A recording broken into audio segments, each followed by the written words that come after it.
Hi and welcome, I'm Marianne. I have a hobby where I make cheese at home. I have a YouTube channel called Give Cheese a Chance where I show you the cheeses I make. And I also run a Facebook group called Cheese Making at Home, which I invite you to join. So basically, I make cheese for fun. But today, I'm going to do something that pushes me outside of my comfort zone as I set myself up for criticism. I may just be crying by the end of this video. Hopefully not, but who knows? You know how artists pour their hearts into their artwork and then they get critiqued by art critics? And that criticism can sting? Well, today I'm going to have a couple of my homemade cheeses critiqued by an international cheese judge right here in my kitchen. Am I insane? Am I setting myself up for having a really bad day? We will see.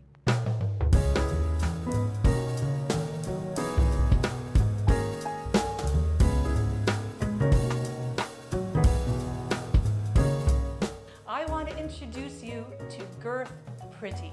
Hello, Gurth. Hello, Marianne. I'm a little scared about today. Why? Well, I've got these homemade cheeses that I've poured my heart into, and here you are, an international cheese judge, and you're going to judge my cheeses, so who knows what's going to happen. I'm going to give you constructive feedback on how they are, both from a technical perspective and from an aesthetic perspective. Great, and that's what I need to do. I want to improve my cheeses. So tell me about the most recent competition about cheese that you participated in. Well, just earlier this March, I was at the World Championship Cheese Contest in Madison, Wisconsin. That is hosted by the cheesemakers of Wisconsin. And there was over 3,200 cheese from around the world with 54 cheese professionals who volunteer their time to be as judges, like myself. So what is required to be a cheese judge? A passion for cheese, a cheese professional, whether you being a cheesemaker, a cheesemonger. I've taken a lot of courses, whether in cheesemaking or also in appreciating cheese, and having a good knowledge about the different styles of cheese, but still ready to learn and discover new ones. You already have a lot of qualifications. You own a cheese shop, Lakeview Cheese Galore. In Mississauga, correct. In Mississauga, Ontario, Canada. And you have, as you said, already participated as a judge, but you've also written some books about cheese. Tell us about those. Yes, so I've written the book, The Definitive Guide to Canadian Artisanal Fine Cheese, which was named the best cheese book in 2007 at the World Gourmand Cookbook Award. And then I co-wrote with a well-known Toronto wine writer and judge, Tony Asper, a cookbook called the Definitive Canadian Wine and Cheese Cookbook. And then I was the Canadian contributor to the World Cheese Book, which has over 700 different cheese from around the world, including 20 plus cheese from Canada, which is the first time there's ever been that many Canadian cheese in an international book. That's amazing. Yeah? So you really know your cheese stuff. I do, but I'm always ready to learn more. So how does one judge a cheese? What are the factors that you're looking for? Well, when we judge cheese, we're looking for 5 major factors. You know, first, its appearance. Then we smell the cheese, both on the outside and the paste. Then we check the texture. You know, if you're judging the cheese from a technical perspective, you're looking for the faults, the defects. You're deducting marks. Whether it's something very slight, you might only lose 1/4 of a point. If it's a major defect, you might lose 5 points. Okay.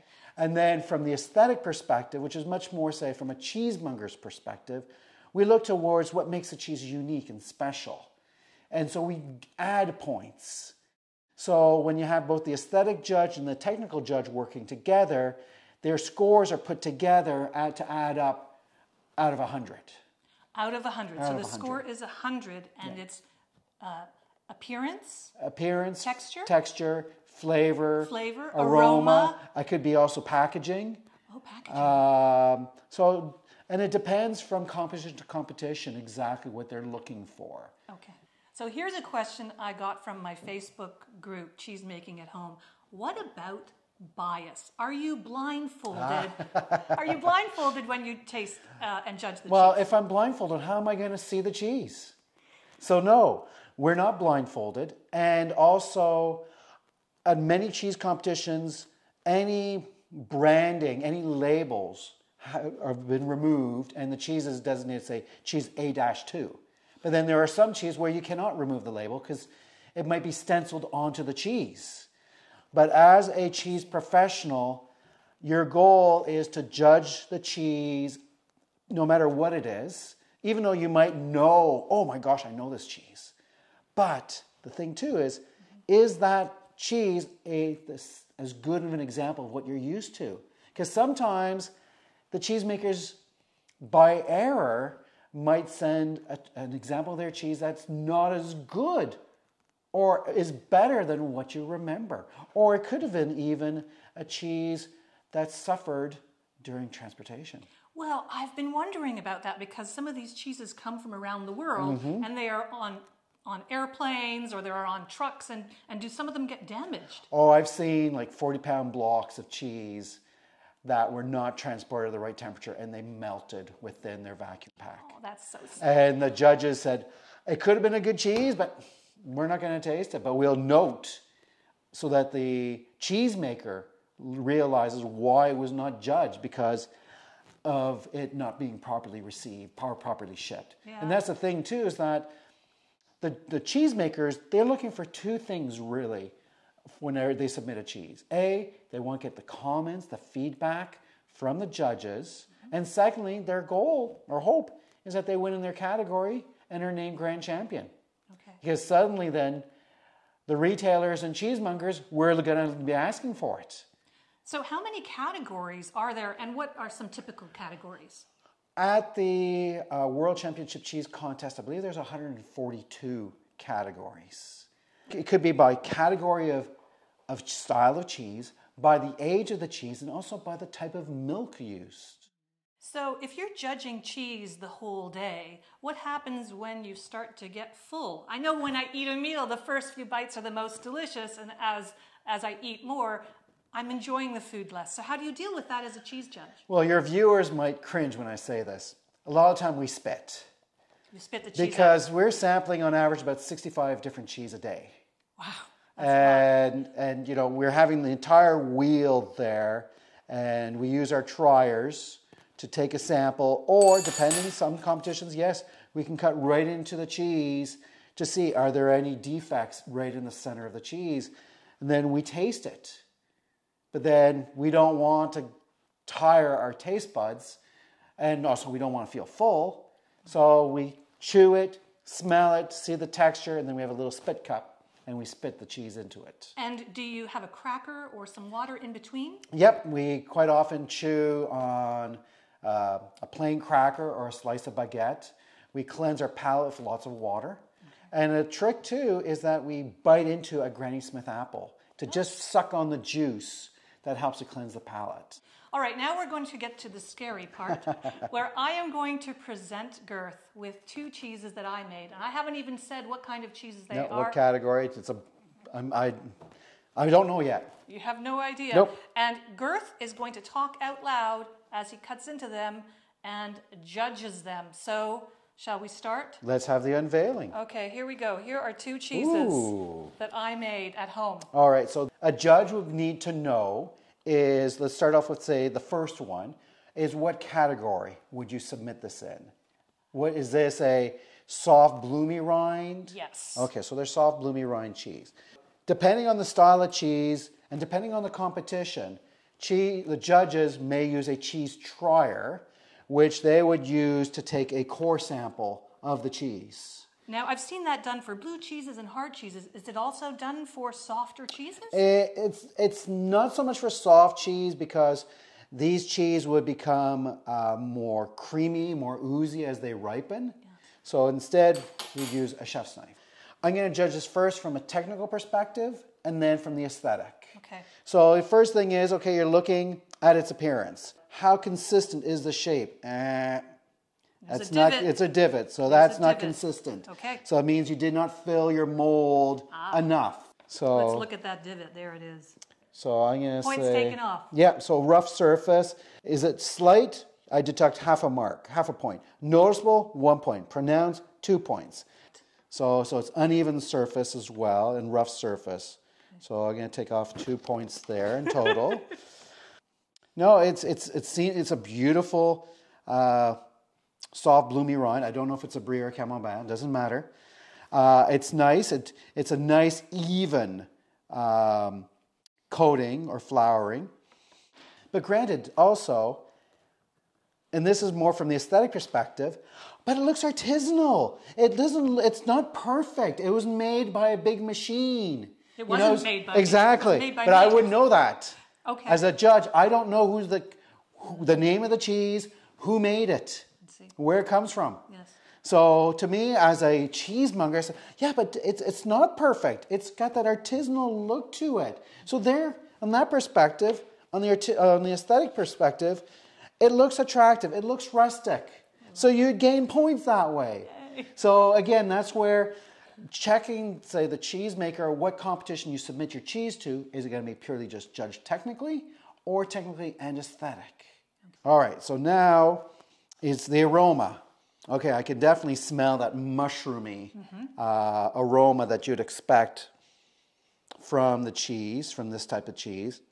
I don't smell any ammonia to it, so the cheese is not old. Now I can see it's a young cheese because it's very firm. Right. But then it could be a stabilized soft bloomy rind. I don't know that. Am I supposed to say yes or no? No, because you're not there. Right. So, but just by touching it, it feels like a young cheese. So now I would take a wedge to see, is there any faults inside, any defects? All right, so again, there are holes in the cheese, so the curds were not pressed enough in making the cheese. The rind is a nice thickness to it, because sometimes you see very, very thick rinds, much too papery in texture. Yeah, other than that, seeing these holes, that would be a little defect. So I've bought cheeses like this. I'm not going to say which it was, and there have been little holes, so those are defects. Those are defects. Okay, it did not put enough of the curd into the mold. But that's not bad. So maybe I'll just take off maybe 1 point. Now, smelling it. It's got a nice, as one would expect, a nice milky aroma to it. Now also, for texture, depending on the style of the cheese, we'd cut a smaller piece and then we'd thumb it. Oh. So let me just cut a smaller piece. And you do this especially much more, say, with the cheddars, is literally you just put it in your hand to see, is there any crystals? Is there any impurities? You know, what do you feel? Okay. I feel there's no crystallization, which I would not expect in this style of cheese. There's no tyrosine crystals. Okay. And I smell it. So again, one thing for judging cheese, we try and have the cheese at room temperature. Yes. So some of the bigger wheels might be left out overnight, like a wheel of Parmigiano Reggiano, which is 90 pounds, or a wheel of Emmental, which is 200 pounds. Because, yeah, we want to try and smell, taste, feel the cheese at room temperature. And this I can feel is still cool. Yeah, exactly. Right. And how long ago did you take this cheese out? An hour and a half ago. Yeah, yeah. Okay, so it does take time to bring it to room temperature. And it'll get softer as it becomes room temperature. Exactly. Now also saying we can see this is a young cheese because it has not started to ripen from the outside in. But the thing too, especially we can see it here, sometimes you see where the paste can be more chalky in the center. Yes. But I don't see any of that. That's a good thing. Oh, good. So, it's very nice. All right, so now the fun part. Very nice.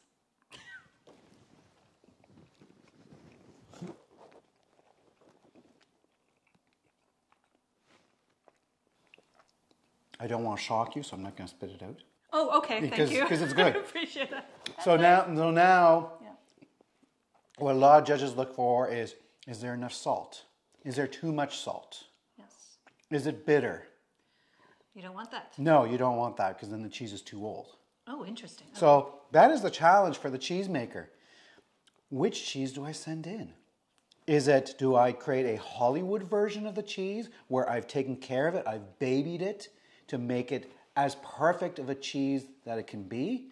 Or do I just take any cheese off the shelf in my storage facility and just send it out? Okay. Without knowing, like, oh my gosh, there's cheese mites on it. Oh, you don't want that. Or it's too old of a cheese and it's ammoniated, or it's too ripe.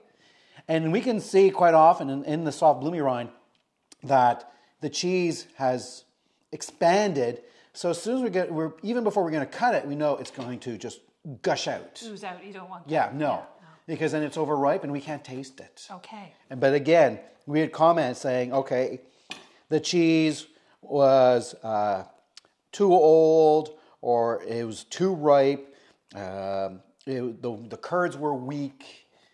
And then, you know, it's a challenge for the cheesemaker on deciding which cheese to send in. Right, because it has to be in optimal condition when you send it, and it has to stay in optimal condition as it's transported. There's a lot of things that because, can go wrong. Well, I had one cheesemaker who wanted to send in their products from South Africa. Oh, South Africa. And I said, okay, well, if you can figure out how to ship it or send it by air to get to the cheese competition, we'd be happy to have the cheese from South Africa. Okay. So yeah, personally, I think it needs a little bit more salt. Okay. Now that's up to my taste buds. Mm-hmm. I'll taste it again. Mm-hmm. Because again, we go through the list and seeing what can we deduct points from. Because also we want to give you as much feedback as much as possible. Definitely. It's a young cheese. It's lacking a bit in flavor. It's not yet matured. I think personally, I would give this cheese at least another 2 to 3 more weeks. Then it would probably be more ripe. Okay. And being at its peak, at its best. Right. As we say in French, à point. À point. À point. Okay. From an aesthetic perspective, yes, I love, it's attractive. I like the rustic artisan look to it. So there, you know, I'd say it's desirable. So you get 1 point there. I like the size of it, the shape of it. So I'll give it another 2 points there. Balanced in color, definitely. It's very balanced in color. And this is, again, just the outside appearance. Okay. I personally detect a lot of bitterness. In this no, cheese? not in this cheese. But when I'm at a competition, I can detect bitterness. No, there's no bitterness in this cheese. Flavor, buttercream milk, definitely. So that's a good 2.5 points there. It has a nice long finish to it. So I'm going to give it 2 points there. A little bit of grassiness, 2 points. Balanced in flavor, yes. So 2. Texture, smooth and creamy, yes. So that's got a good 3. Pleasant mouthfeel, yes. So 2 points. Moist throughout, yes. Smooth paste, yes, because again, didn't find any crystals in the cheese. So yeah, no, it's a good cheese. Okay. It's a good cheese. Okay.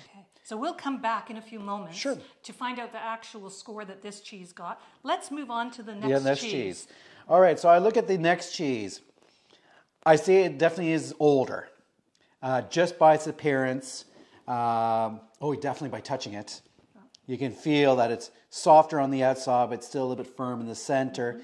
You can see that the center has sunken from where the rind is on the outside, and even the change in the coloration.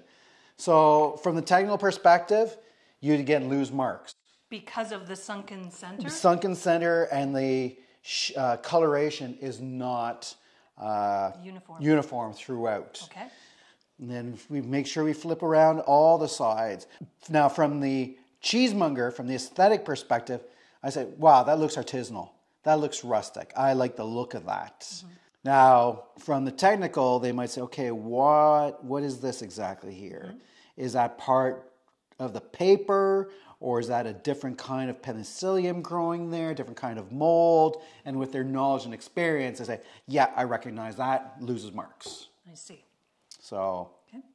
Yeah, no, it looks very nice. Okay. Smell it. Oh, okay. To me, I smell a little bit of ammoniated. Yeah, I can smell that too. Again, so that just means it's overripe? Don't know yet. Oh, all right. but it definitely is an older cheese as compared to the first one. But yeah, I smell ammonia. So is that something that would go away with an airing of the cheese more?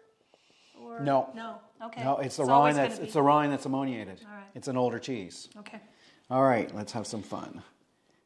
Okay, I'm cutting it through. I'm definitely feeling resistance in the center. And then pulling out the knife, I'm seeing creaminess. Oh yeah. So you can see the cheese is ripening. It definitely has a thick rind to it. And it's ripening from the outside in, which is what we'd expect. Now, depending again on the category, you know, there could be a category at a competition where it's a soft bloomy rind with extra cream added to it. Mm-hmm. So then I'd know, okay, this might be a double or a triple cream. Mm-hmm. Which, again, looking at the size, that to me looks like a triple cream. But I don't know, you haven't told me. Nope. You can see that, yeah, it's ripening quite a bit from the outside. There are, again, some holes in the curd. So the curd could have been lightly pressed a bit more. So I want to taste both the unripened or ripening paste and the ripe paste in the center with a little bit of the rind. That's nice. He said, that's nice. Mm-hmm. I like the texture. There's a little bit of a gaminess as an aroma. It smells very nice in the mouth. Now you can really see right now, as I was saying, how thick your rind is. And I'll try and show it. Oh my gosh. So the rind is quite thick. Right. And that's not something that... no, you'd be losing marks from the cheese makers, from the technical perspective. Okay. I could use a little bit more salt as well. More salt? Yeah, okay. well, again, that's up to my taste buds. I see. But it's a good cheese, just a little bit too old. Okay. Just a little bit too old. All right. I better start eating it. Yeah. Now Gurth has had a few minutes to tally the scores, so what are the scores? So for cheese B1, 78.5 out of 100. Okay. And cheese B2, 74 out of 100. Okay. I'm not unhappy with those scores. For a home cheesemaker, I'm glad I even got above 50. So, and I really enjoyed the ums and the mms and the this is good. The most important thing is that you enjoy what you're doing. Oh, I totally do. Yeah. And, you know, we enjoy this in my house. So I just want to say thank you so much for showing us how a cheese is judged and educating me and my viewers about that whole process. And I can walk away knowing that I need to increase my salt and make sure that I only present cheeses that are in their prime position, not slightly underripe and not overripe. So I want to say thank you so much for being here. And if you enjoyed watching this video, please click the like button below and make sure you subscribe to this channel so you can see upcoming videos in this series. For example, you don't want to miss the next video where Gurth is going to show us how to create the best ever cheese board for your dinner party. This is Gurth. I'm Marianne. Happy cheesemaking. Take care.